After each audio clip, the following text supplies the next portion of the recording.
started with the mineral kingdom. It got more conscious in the plant kingdom, more conscious in the animal kingdom. And then in the human world, it became more conscious than animal in the sense animals live from their vital and emotions, and human beings think in thoughts, which animals don't. So, Sri Aurobindo says that there are two principles, spirit and matter. And spirit involutes itself in matter, loses itself in matter, and works in matter to create more and more conscious forms of life.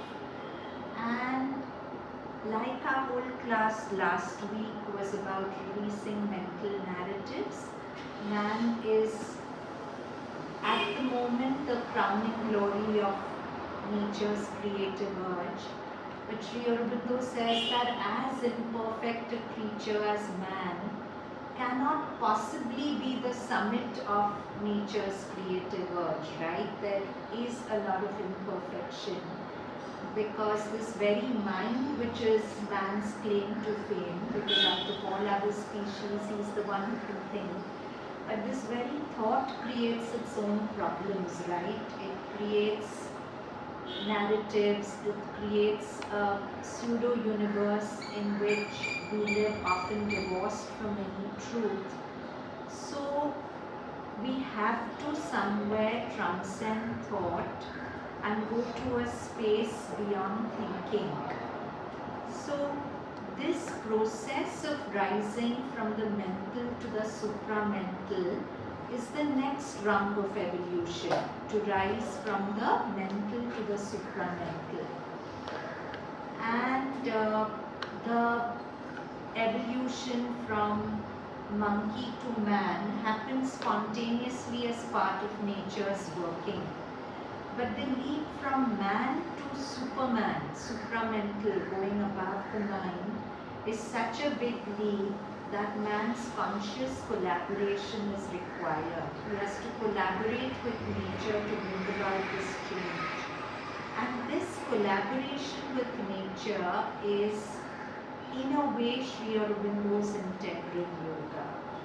So people used to often ask him, but how do we do your integral yoga? How do we do it? How do we help ourselves to become more conscious, to rise from man to superman? And I found a very interesting passage in Letters on Yoga, which ends with Sri Aurobindo saying, "This is the secret to my integral yoga." So these are Sri Aurobindo's words. It is in our yoga the way to devotion and surrender, for it is the psychic movement that brings the constant and pure devotion, and the removal of ego that makes it possible to surrender. The two things go together. What? The psychic movement, bringing the psychic being forward. Psychic being is the portion of the divine within us, bringing that forward, and the removal of the ego. See, ego is in a way the center of the mental being, because Ramana Maharishi says that the first thought is the I thought, and around that I thought all other thoughts come.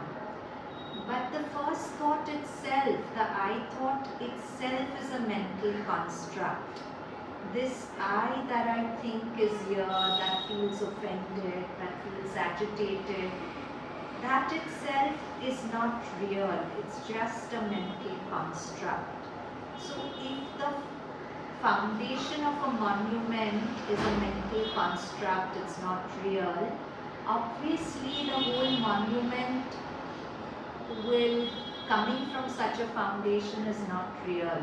So this whole thought structure we live with, the narratives we live with, arising from that fundamental illusion that I exist, I am here, separate from the rest, that itself is a faulty premise to live in. And if we are living with falsehood and things that are not real, we can't really be happy, right? We can only be happy when we are living the truth of our being. But if we are living with mental constructs and narratives which are just constructs and recordings, we can't really be happy, right? So somewhere to taste real happiness, we have to go beyond the mind. We have to go beyond the sense of I to discover the real I am behind I am Anahita, I am Isha, I am so and so. So that's what Sri Aurobindo was saying, that the psychic movement brings constant and pure devotion. That's one movement, and removal of the ego to somewhere transcend the ego makes surrender possible. The other way, which is the way of, so he's giving us 3 secrets of his integral yoga. This whole passage ends with him saying, if there is any secret or key of my yoga which you say you haven't found, it lies in these 3 methods. So what is the first method? He says, the way of the psychic, to go within the heart, to discover the divine presence within it, and to feel a constant love and devotion, and to combine it with the Gyan Marg, which weakens the ego. Even if you look at Raman Maharishi's method of self-inquiry, he starts by telling you to focus in the heart first. Then he says, if a thought comes, catch the I in the thought. Is it an agitated I? Is it an angry I? Is it a flattered I? So catch that thread of the I, and then focusing in the heart, ask, who is thinking this thought? And who is this I? Who is this agitated I or flat? Now, if you're doing self-inquiry with your mind, nothing much will happen. Self-inquiry also, when you do from the heart, that's when it yields results. That's when the whole process starts. So, coming to the psychic automatically to that extent weakens the ego, and the more the ego weakens, the more you get close to the psychic. However, whatever your other virtues are, you have great sense of vision, clairvoyance, but that is occultism, that's not spiritual. The main parameter of spirituality is, in day-to-day living, how much do you function from your ego, and how much do you function from a space that's wider than the ego. That is the real parameter of spirituality. And Mother's whole work in us is to weaken the ego. Because the more the ego is in front, the more the real self retreats. And if the ego diminishes, automatically the real self comes forward. Both cannot coexist. Like in one room, you cannot have darkness and light. It's either darkness or light. So that's the first thing Sri Aurobindo is saying, removal of the ego. The other way, which is the way to knowledge, is meditation in the head, by which there comes the opening above, the quietude or silence of the mind, and the descent of peace of the higher consciousness generally, till it envelops the being and fills the body and begins to take up all the movements. But this involves a passage through silence and certain emptiness of ordinary activities, they being pushed out and done as a purely superficial action, and who strongly dislike silence and emptiness. He's writing that to a sadhak. These are letters on yoga. So, first way is to go into the heart, to connect with the psychic presence, the method of self-inquiry, weakening the ego. The other way is to open to the peace overhead. There are 2 centers of consciousness to focus in his integral yoga, the heart and the overhead. And if you open the overhead, he says there's a descent of peace, which naturally silences thought. And silencing thought is weakening the ego. ego, because the fuel for ego is thinking. People who are very tied up in their ego are addicted to compulsive thinking. They can't stop thinking because thought and ego are very closely connected. The third way, which is one of the two ways towards yoga by works, is the separation of the Purusha from the Prakriti, the inner silent being from the outer active one. So that one has two consciousnesses, or a double consciousness, one behind, watching and observing, and finally controlling and changing the other, which is active in front. So this means really coming back to what we always discuss, redefining our relationship with thought. In our normal unconscious state of being, we are very convinced that thought is me. I am the thought. I am thinking this. If I have a good thought, I'm a good person. If I have a bad thought, I'm a bad person. But let's revisit Sri Aurobindo's experience of nirvana, of silencing his mind. So he had a teacher, Vishnu Bhaskar Lele, who told Sri Aurobindo that no thought is you or yours. All thoughts come to you from outside. So just sit quietly and don't let them enter. Now this was Sri Aurobindo, it's not you and me. So when he was told this, he's supposed to have sat on that famous swing in Garuda, shut his mind and actually looked. And with his inner vision, he actually saw thoughts coming to him from outside. And he put a will and stopped the thoughts. No thought was allowed to enter him. And in 3 days, he had complete nibbanic silence. The Buddha took 10 years. In 3 days, he achieved that complete silence. Now, maybe we don't have that inner vision to see that thoughts are coming from outside. But if we are here and we've taken him as our guru, what he's saying is true, right? What's true for him is true for us, because it's the human constitution, the hardwiring of human beings, that none of our thoughts really come from within us. They come to us from outside. And that's what Vedantic teaching also teaches us, that thoughts come like visitors. If you open your door to them by giving them attention, by saying you are my thought, you're inviting the guest in and giving it a feast, and it starts enjoying the feast so much it will never leave. But if the thought comes and you don't invite it in by paying attention, it will go away. It won't stay. Because you're so convinced that the thought is you and yours, and that it's telling you the truth about things. That's the whole thing. We believe our thoughts. It's our conditioning.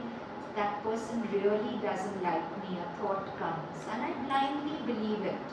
It may not be true at all. That person may be neutral to me or actually liking me a little bit, but my mind is saying all this. And I don't question it, I completely believe it. But is thought an instrument of the truth? Mother has said 1,000,000 times in 1,000,000 ways that mind and thought is not an instrument of the truth. You cannot catch the truth through thoughts. So our relationship with thought should be such that thoughts are coming.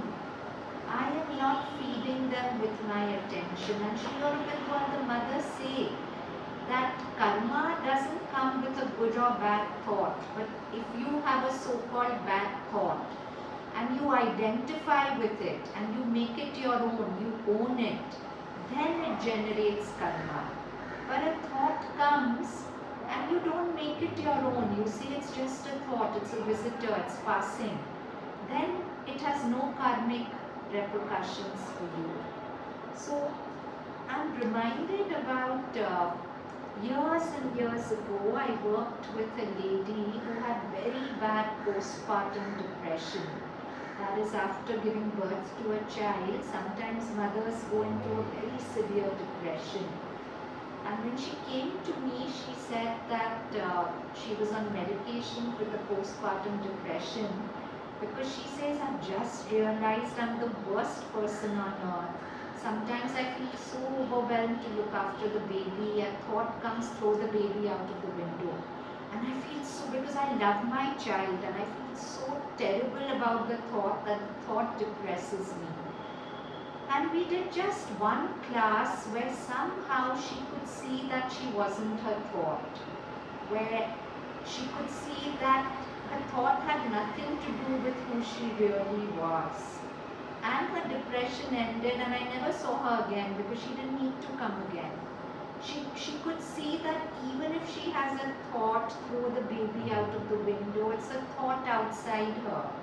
It's not her. It doesn't mean she's a bad mother. So in Vedanta it's beautifully said that when you try to resist a thought, it's like that thought has come outside like a guest. Now when you resist it, you open your door, you pull it in, and you try to lock it up in a room inside your house. So it's already come inside your house, you've already owned it, you've already made it real for yourself, and you're trying to push it away, so it's making more noise from behind the closed door. But if the thought comes and you just watch it and you let it pass, it's not me. I don't have to own it. It's only a thought. It's not telling me the truth about anything. It's just my conditioning and recording, which it's like, you know, if there's a radio station is giving out radio waves. Now whatever frequency the radio is tuned to, it will pick up that and play it. So thoughts are outside you. But if you are tuned to a frequency of fear, you pick up fearful thoughts, and that plays its song of fear. But does any song belong to the radio? It's only playing what it's picked up. The thought has come from outside. It has connected with similar frequencies in your subconscious and conscious mind, and you're playing it out. But it's not you, and it's not yours. So Sri Aurobindo says the second secret of his integral yoga is the separation of Purusha and Prakriti. Purusha is the witness. Prakriti is the flowing thought. So it's like I'm at my window and I'm watching passers-by. Thoughts are like the passers-by. The moment I identify with the thought, the passerby from the road has jumped into my house. Then I'm struggling to get that visitors out. Yes? So, what is the... I was just thinking that what is the point of thoughts? What is the very good Are they question? all supposed to be ignored? Because, No. I mean, all the So you were asked a very good question. What is the purpose of thought? So if you look at your thoughts, there are largely two kinds of thoughts. Don't tell me good and bad. I'm not, good and bad are relative terms. Don't tell me positive and negative. Apart from that, what are the two broad categories of thought? The past and the future. Huh? The past and the future. That is active and passive. What does that mean? Like when I'm sitting down to do some work and Can you say that aloud? like if I was sitting down to do some kind of a job and I have to use my brain to figure out what to do, and I'm actively thinking and I'm just doing nothing and thoughts are Very good. You've cracked it. So there are conscious thoughts and unconscious thought. Conscious thought is when you're using your mind. Now Mother has said, mind is not an instrument of truth, it's an instrument of organization. You use your thought to organize things, arrange things, whatever, plan things. Sometimes if your mind is open, it receives inspiration from higher dimensions. That's its function. If it's quiet and receptive, it can receive inspiration from somewhere high, but it cannot think it out. So when you need to use your mind, it should be available to you. But the dysfunction comes when your mind is using you all the time. I keep giving you the example of a pet dog. A pet dog is a joy. When you want to engage with it, play with it, it should be available to you. But the mind is that kind of invisible pet dog which has gone rabid. It's jumping over you all the time, so you can't function. It's distracting you from conversations, it's distracting you from everything. So thought should be such that when I want to use my thought, it's available to me. But when I don't want to use it, I should be able to silence it at will. And that's what's very important. To not have the capacity to silence thought. And silencing thought, Sri Aurobindo says, is not no thought. Silencing thought is the capacity to disengage from thought. To be a witnessing mind, according to him, is a silent mind. It's not a mind which doesn't have thought, but it's a mind that can separate from thought and watch the thought pass by without identification with the thought. It's only a thought. It's not me, it's not mine. Yeah? So, Sri Aurobindo's words.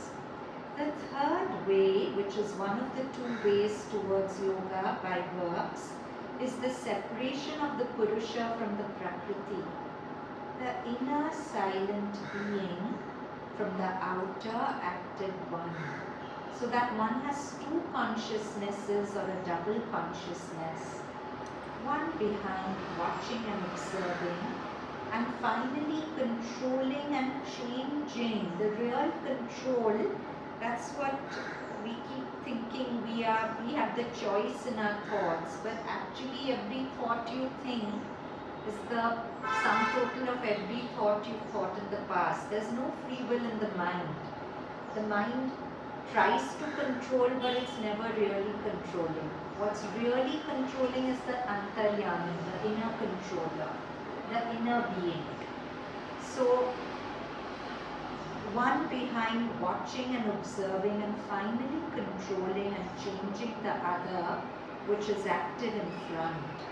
But this also means living in an inner peace and silence and dealing with the activities as if they were a thing of the surface. The other way of the beginning of yoga of works is by doing them for the divine, for the mother, and not for oneself. Consecrating and dedicating them till one concretely feels the divine force taking up the activities. So he's given us 4 keys to his integral yoga. One is the psychic way, heart. One is the overhead way. Third way is separating the Purusha and Prakriti, watching the thoughts, not owning the thoughts, not trying to control the thoughts. How many of us spend so much time trying to control our thoughts, trying to change negative thinking into positive thinking? I'm not saying it doesn't have a place, but it's limited. Finally, you can't control something that doesn't exist. Yeah? Because your mind is a fiction, it doesn't exist. So how do you control it? The only way you can be free of it is by releasing the need to control it and just stepping back and witnessing and watching it. So let's do it. Let's do it. It's a very useful practice, and I always find doing meditations in this space collectively very useful, because Mother's help is very powerfully with us over here. So shut your eyes and bring your entire awareness to your breath. Watch the breath either at the nostrils or the movements of the belly and chest. Now thoughts are there, maybe they are running crazy also. But remember, thoughts are passers-by on the road below, you're at the window. You're just watching them pass. You're not getting pulled into any of them. You're not inviting them in and giving them the feast of your attention, because your attention is feeding your breath.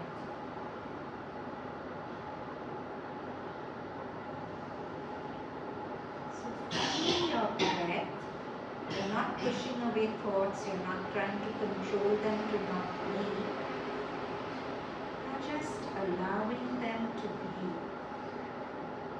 Watching your breath, you're also watching your thoughts as if you're a third person to them.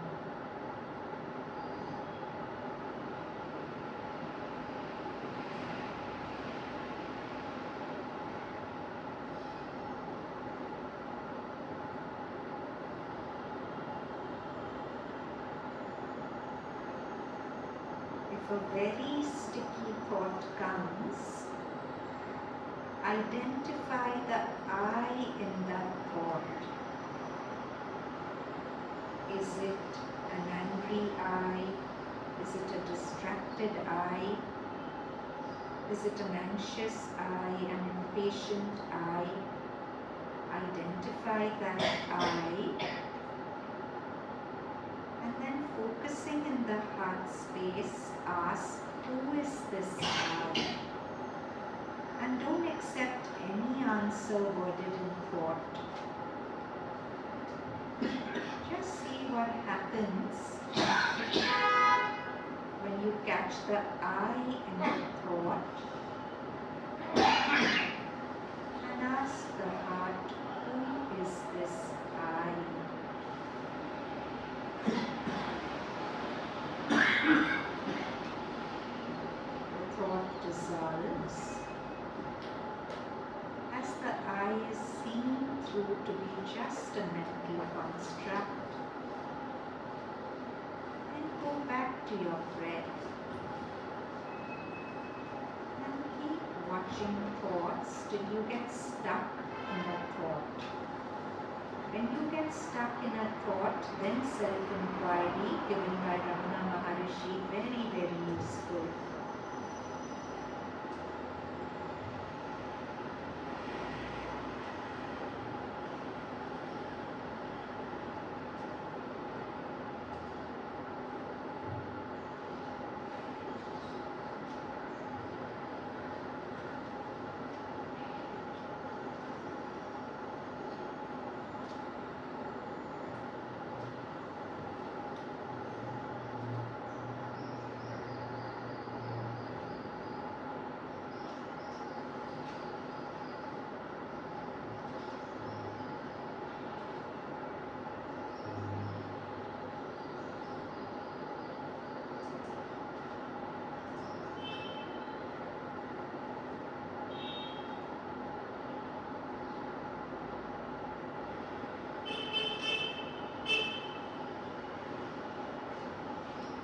Slowly open your eyes.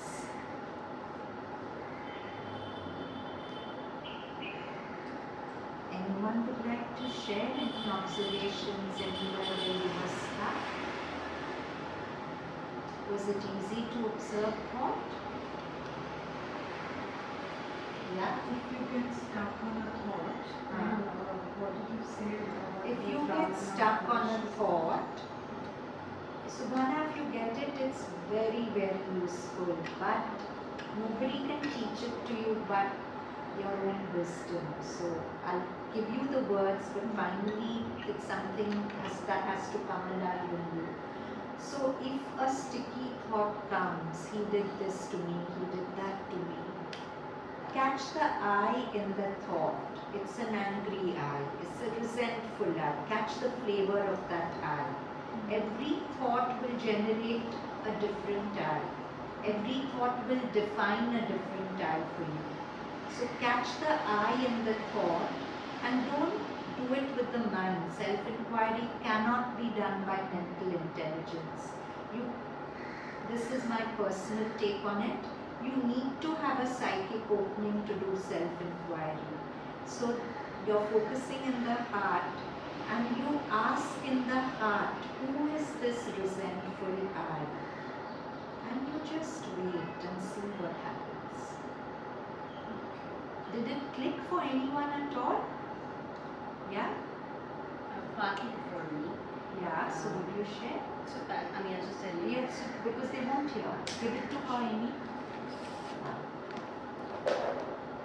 So actually I tried with a resentful eye, fearful eye, and slowly it dissolved.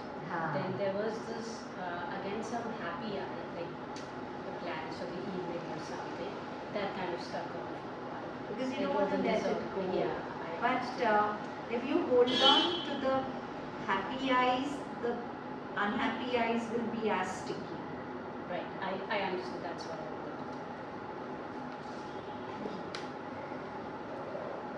But see, don't get too bothered if it doesn't work for you, because Sri Aurobindo says in my yoga there are as many paths as there are sadhaks.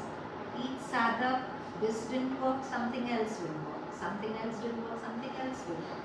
So it's one thing doesn't have to work for everyone. It can't. So this is his way of separating Purusha and Prakriti. And the fourth way is the way of works. Then Sri Aurobindo says, if there is any secret or key of my yoga which you say you have not found, it lies in these methods. And in reality, there is nothing so mysterious, impossible, or even new about them in themselves. So further Sri Aurobindo's words, again this is Letters on Yoga. As for sadhana, I presume you mean by that some kind of exercise of concentration, etc. For work is also sadhana. So sadhak has asked, Gurudev, give me some method for my sadhana. The sadhana of inner concentration consists in 1, Sri Aurobindo says, fixing the consciousness in the heart and concentrating there on the idea, image or name of the Divine Mother, whichever comes easiest to you. So that of course is something easily accessible for most of us, the idea, image or the name of the Divine Mother, but again what I'm saying is only my personal observations. If they don't apply to you, don't take them. I think when we try to connect with the Mother as a presence different from us but inside us, it's a limited connection. But when we connect with the Mother as a portion of our own selves, and that's what Mother said again and again in the later period of her life, that I don't want devotees, I want conscious collaborators. I want people who have the guts and the consciousness to discover that they are me.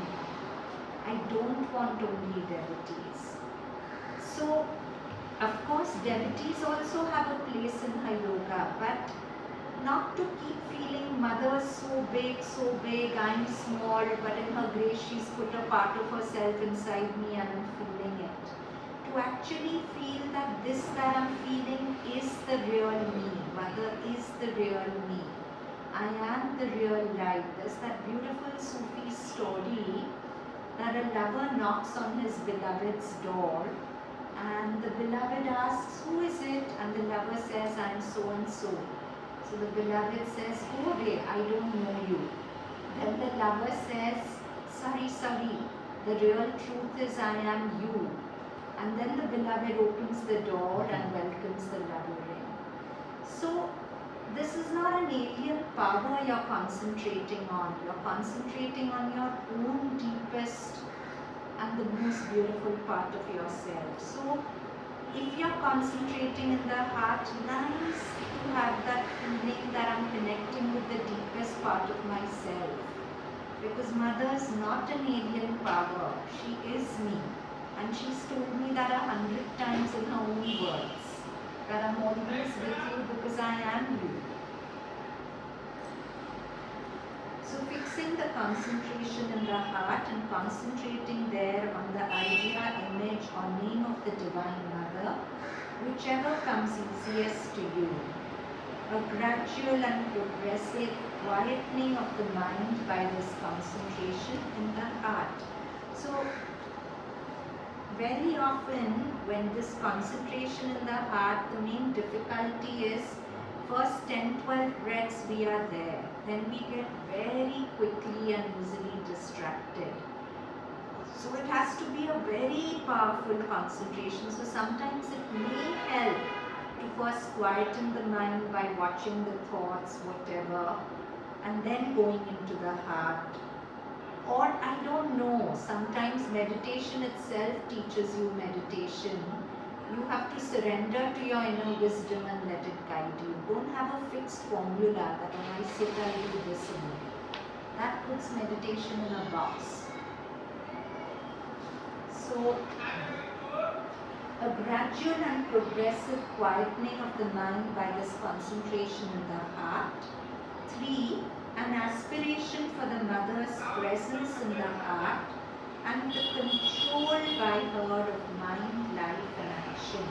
So it's not just a mechanical seeing her image in the heart.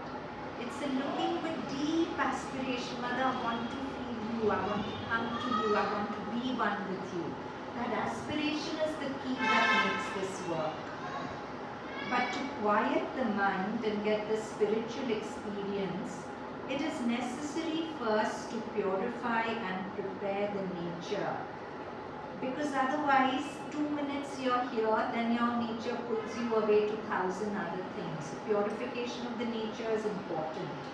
This sometimes takes many years. Work done with the right attitude is the easiest means for that. So to purify, see, Sri Aurobindo says that meditation helps you get in touch with the inner being. But it's in the area of work that your outer being gets purified. Because meditation seldom, it can work on the outer being eventually, but largely it's to get you in touch with the inner being. But it's in work that your outer being shows itself and you get a chance to work on it. So,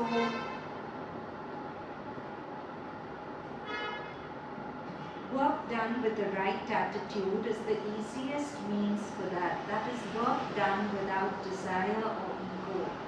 Rejecting all movements of desire, demand or ego when they come. Done as an offering to the Divine Mother, with the remembrance of her and prayer to her to manifest her force and take up the action so that there too, and not only in inner silence, you can feel her presence in working. Prayer and meditation come for so much in yoga, but prayer must well up from the heart on a crest of emotion and aspiration, not a mechanical prayer that somebody has written it out for me and I'm just saying it without heart. Prayer must rise well up from the heart on the crest of emotion or aspiration. The japa or meditation come in a live push carrying the joy or light of the thing in it.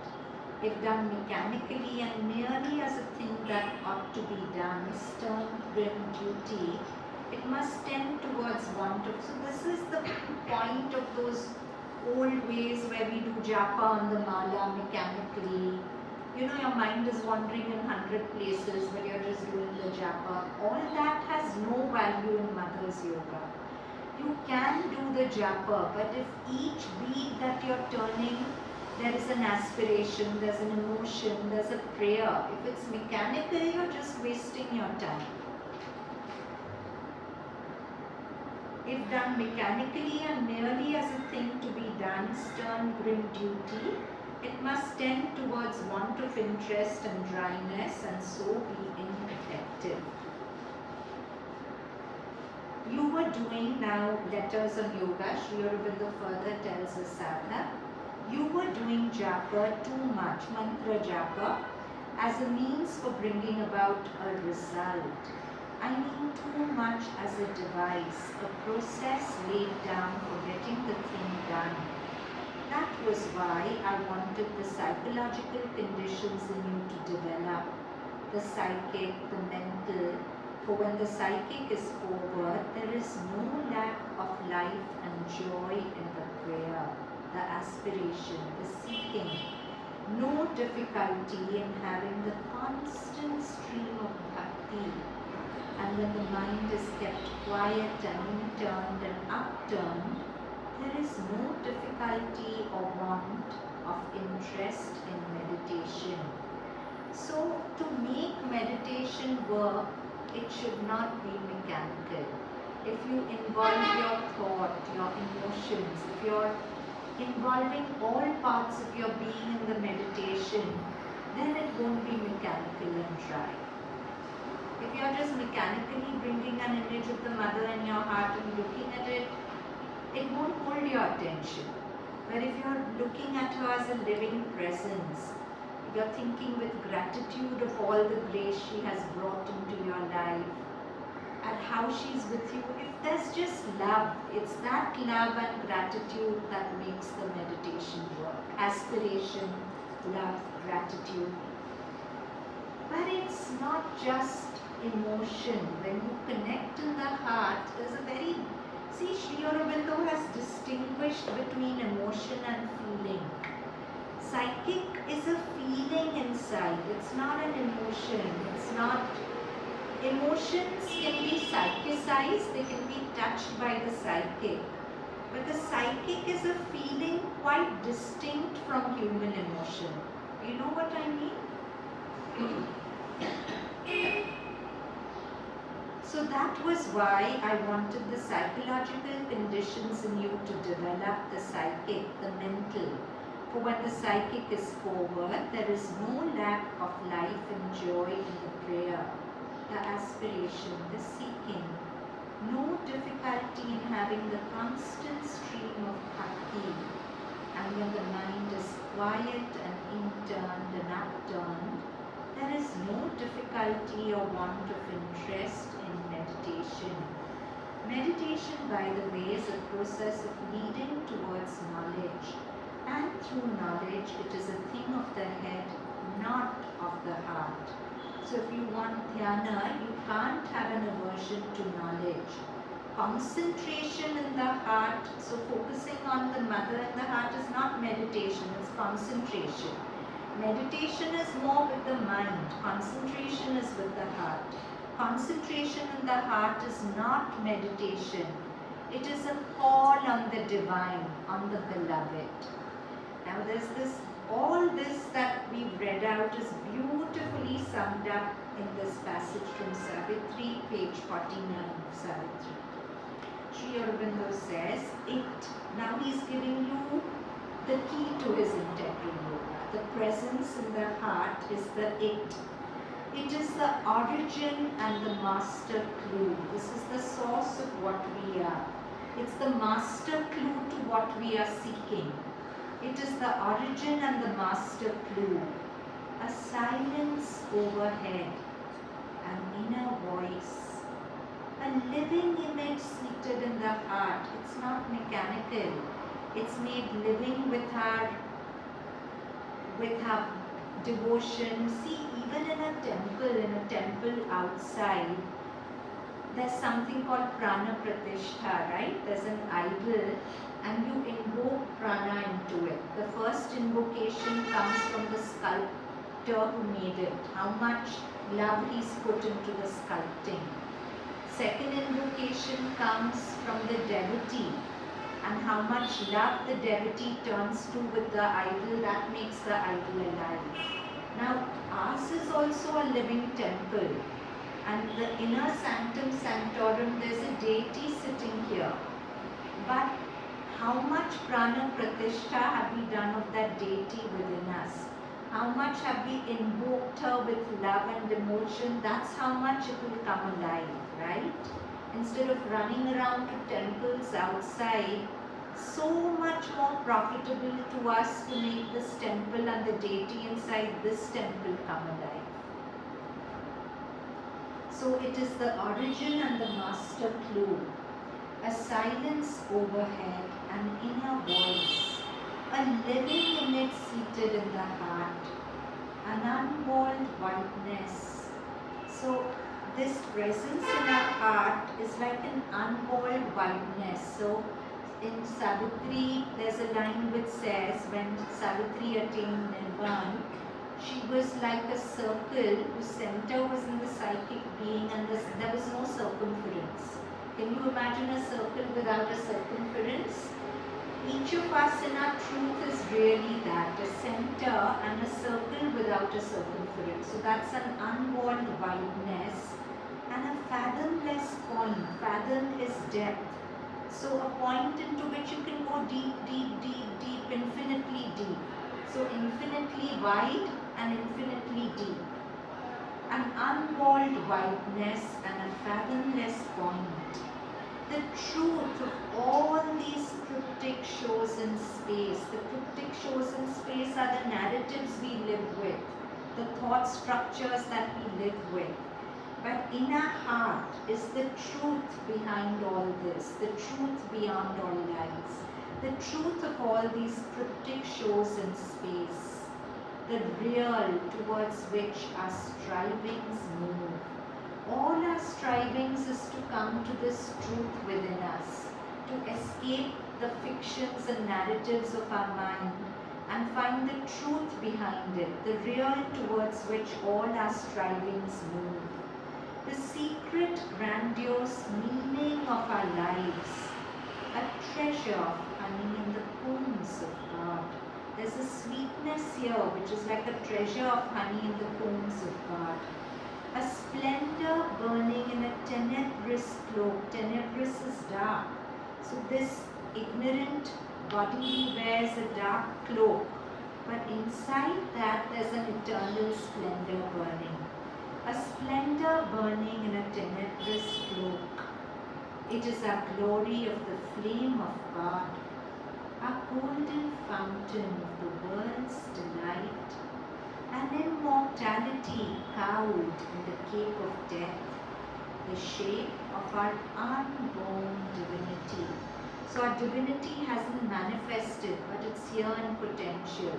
So this is the shape of our unborn divinity. Mother's image inside us is really the shape of my own divinity, our own divinity. It's not that she's divine and I'm undivine. It can't be like that. Okay, I'm reading this whole passage from Savitri without explanation. Feel it in your heart. It is the origin and the master clue, a silence overhead, and in a voice, a living image seated in the heart, an unwalled whiteness and a fathomless bond. The truth of all these cryptic shows in space, the real towards which our strivings move, the secret, grandiose meaning of our lives, a treasure of honey in the combs of God, a splendor burning in a tenebrous cloak. It is our glory of the flame of God, a golden fountain of the world's delight, an immortality cowled in the cape of death, the shape of our unborn divinity. It guards for us our fate in depths within. Such a beautiful last line. This divine presence within us guards for us our fate from depths within. So it's the Antaryami, the inner controller. It's exerting a final control on how terrible things get. It allows them to get only as terrible as is good for our growth, no more. It's controlling everything. It guards for us our fate in depths within. Again, letters on yoga. Now we come to the yoga of works. Okay, so this is about that. You say, Sri Aurobindo, that work lowers the consciousness, brings you out of the inner into the outer. Yes, if you consent to externalize yourself in it instead of doing work from within. But that is what one has to learn not to do. Not to externalize yourself in it, meaning one anchor while you're working stays within, connected to the mother. Thought and feeling can also externalize one in the same way. He's saying it's not just work that externalizes you. Even if you're thinking of random mundane things and feeling them, even then you're externalized. It's not just work. But it is a question of linking thought, feeling and act firmly to the inner consciousness. By living there and making the rest an instrument. Such a marvelous line. It is a question of linking thought, feeling and act firmly to the inner consciousness. By living there and making the rest an instrument. Now Sri Aurobindo knows our human condition and knows that it's not possible for us to do this all the time. So he says, if you can't as yet remember the divine all the time you are working, it does not greatly matter. To remember and dedicate at the beginning and give thanks at the end, it ought to be enough for the present. So beautiful. He's saying, before you start studying, before you work, just invoke Mother, be with me, do it through me. Never mind, you get lost in forgetfulness while doing it. At the end, thank her. Or at the most, remember too when there's a pause. Your method seems to me rather painful and difficult. You seem to be trying to remember and work with the same part of the mind. I don't know if that's possible. When people remember all the time during work, it can be done. It is usually with the back of their minds, or else there is created gradually a faculty of double thought, or else a double consciousness, one in front that works, and one within that witnesses and remembers. He said a very beautiful thing here. He's saying that if you try to remember the Mother and work with the same consciousness, the same part of your consciousness, you'll do neither well. You'll be scattered in your work because you're distracted. Your mind is on her. And you won't do the work well, nor will you feel successful in remembering her. He says you have to develop a double consciousness, an inner consciousness which is the witness, which is anchored in the Mother, and an outer consciousness which is doing whatever needs to be done. There is also another way which was mine for a long time. A condition in which the work takes place automatically and without intervention of personal thought or mental silence, while the consciousness remains silent in the divine. That's how he wrote the Savitri. He says he used to just sit at the computer in complete silence, not thinking anything. And the words would just form from above, he would type them out, and that was it. That's why Savitri is what it is. It's not come from the mind. It's come from regions way above the mind. That's why reading it gives us access to those regions.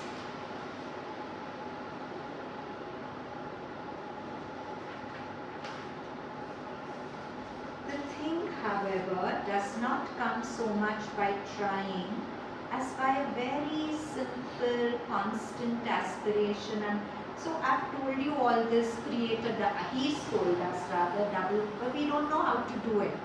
So it's like at every step he's reading our thoughts. He's read our thoughts, and in the next step he's saying, the thing, however, does not come so much by trying as by a very simple, constant aspiration and will of consecration, or else by a movement of the consciousness separating the inner from the instrumental being.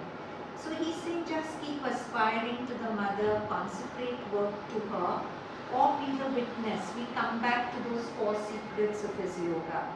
Aspiration and will of consecration call down a greater force to do the work. It is a method which brings great results, even if in some it takes a long time about it. That is the great secret of sadhana, to know how to get things done by the power behind or above, instead of doing it all by the mind's effort. I don't mean to say that the mind's effort is unnecessary or has no result. Only if it tries to do everything by itself, that becomes a laborious effort for all except the spiritual athletes. Nor do I mean that the other method is a long for shortcut. The result may, as I have said, take a long time. Patience and firm resolutions are necessary in every method of sadhana. Strength is all right for the strong, but aspiration and grace answering to it are not altogether myths. They are great realities of the spiritual life. So beautiful. Aspiration and grace answering to the aspiration and great realities of the spiritual life. Now we come to this poem, The Divine Worker, sonnet by Sri Aurobindo. It sums up Karma Yoga. I think this sonnet gives us everything we need to know about Karma Yoga. I face earth's happenings with an equal soul. So Sri Aurobindo says, for a Karma Yogin, the fruit of action is not important. Whatever comes, I face it with an equal soul.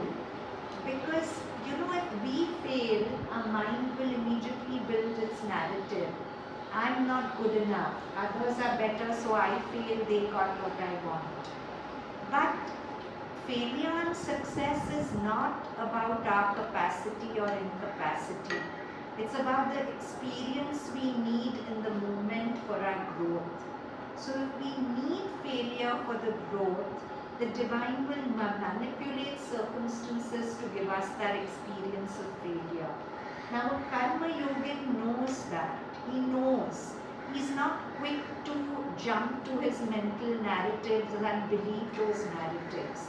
He'll know that whatever's happening, it's happening by the mother's will. Once I've given myself to her, there's nothing that she'll allow to happen in my life which doesn't serve my purpose. So, I face earth's happenings with an equal soul. In all our earth thy steps, in failure and success, I hear your footfalls. Thy unseen feet tread destiny's pathways in my front. So, what people call destiny, I take it as your guidance, because it's your feet maneuvering my destiny to go in a way that serves my highest good. Life's whole tremendous theorem is thou complete. No danger can perturb my spirit's calm. My acts are thine. I do thy works and pass. Failure is cradled on thy deathless arm. Even if I fail, you know how a baby cradles, a mother cradles a baby who's crying? My failure is also a child in your arms. You're cradling it. You're taking me through the failure for my purposes. Failure is cradled on thy deathless arm. Victory is thy passage mirrored in fortune's glass. In this rude combat with the fate of man, often I'm fighting my fate and the combat is offensive, it's rude. In this rude combat with the fate of man, thy smile within my heart makes all my strength. This can be a mantra, such a beautiful line. Thy smile within my heart makes all my strength. Whenever one is feeling weak, helpless, just to see mother smiling in the heart, and just repeat this, thy smile within my heart makes all my strength. Thy force in me labors at its grandiose plan. What is your grandiose plan? The plan of evolution to take me forward. Indifferent to the tiny snake's crawling length. So I am indifferent to how slowly things are changing, how I'm feeling stuck, how things aren't moving. Sometimes time's like a very slowly moving snake and I lose patience. But when I'm a Karma Yogin fully anchored in the divine, I'm indifferent to the time snake's crawling length. No power can slay my soul. It lives in me. Thy presence is my immortality. Such a beautiful poem. I'll read it without explanation. Feel it. I'll face earth's happenings with an equal soul. In all are heard thy steps, thy unseen feet tread destiny's pathways in my front. Life's whole tremendous theory is thou complete. No danger can perturb my spirit's calm. My acts are thine. I do thy works and pass. Failure is cradled on thy deathless arm. Victory is thy passage mirrored in fortune's glass. In this rude combat with the fate of man, thy smile within my heart makes all my strength. Thy force in me labors at its grandiose plan, indifferent to the time snake's crawling length. No power can slay my soul, it lives in thee. Thy presence is my immortality.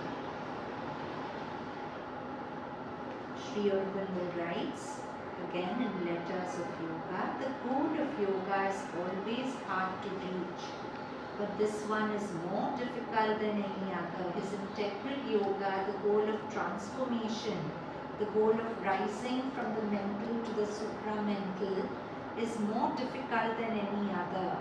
It is only for those who have the call, the capacity, the willingness to face everything and every risk, even the risk of failure, and the will to progress towards an entire selflessness, desirelessness, and surrender. That's why he says, those who call to the infinite are first called by the infinite.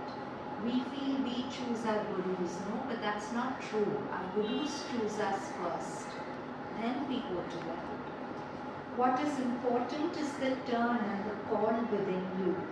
The knowledge that there is a supreme existence, consciousness and bliss, which is not merely a negative nirvana or a static and featureless absolute, but dynamic.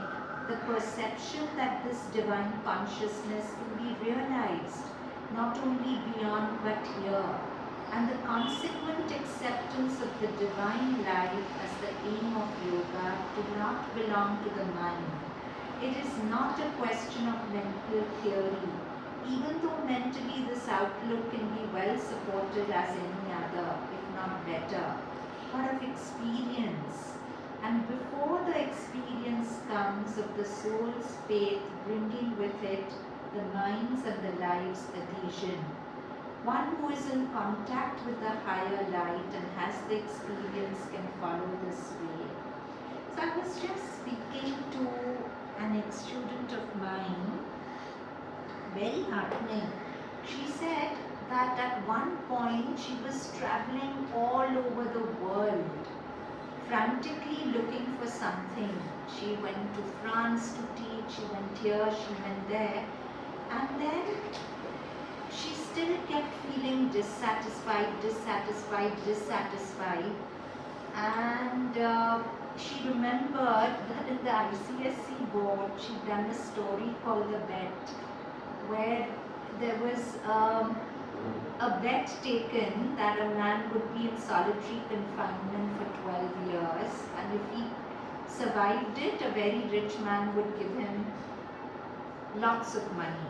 I'm not going into the story, but at the end of it, the man was so transformed after the solitary confinement that he became a sage. And he left a letter saying, I don't want money, I've received a greater wealth. So that was stuck in her mind. So she said she was abroad. So she just stacked up food and she decided she'd not touch her phone. And she'd just be quiet and she would read and she would just be with herself. And suddenly, no one guiding her, nothing, so much started happening inside her. And she said one day I was just looking out at the window at the sky, and something inside me told the sky, I love you, I'm married to you. So it was such a seeking inside her, and then of course, it was a whole journey. But clearly she was first called, then she responded to the call.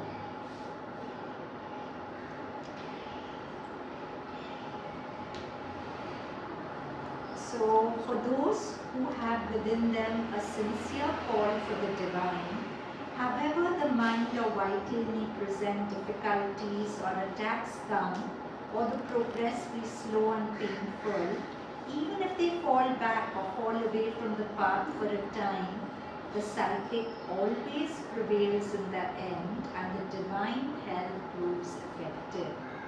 Trust in that and persevere. The goal is sure. When the soul is meant to go forward, there is an external weakness like that. Such circumstances do come like that to help the external being against itself, which means that there must be a truly sincere aspiration behind, otherwise it doesn't happen. So, suppose I have a real call to grow and there's a weakness in my outer being. The inner being will manipulate circumstances to hit that weakness so that that weakness may be transformed. But for that to happen, the calling of the inner being has to be really powerful. So that's what he said. Yeah, with that we'll end. Hands together in a namaste.